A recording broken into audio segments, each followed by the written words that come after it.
until 11 a.m. At 10:14 a.m., a severe thunderstorm capable of producing waterspouts was located near Port Jefferson Harbor, northeast of 25 knots. Hazard: waterspouts, winds 34 knots or greater, and small hail. Source: radar indicated. Impact: waterspouts can easily overturn loads and create local hazardous seas. Small craft could be damaged and breaking from suddenly higher waves. The severe thunderstorm will remain over mainly open waters. Move to safe harbor until hazardous weather passes.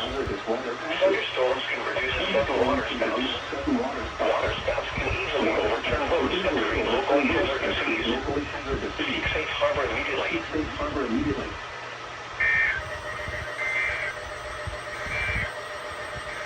Flood advisory in effect until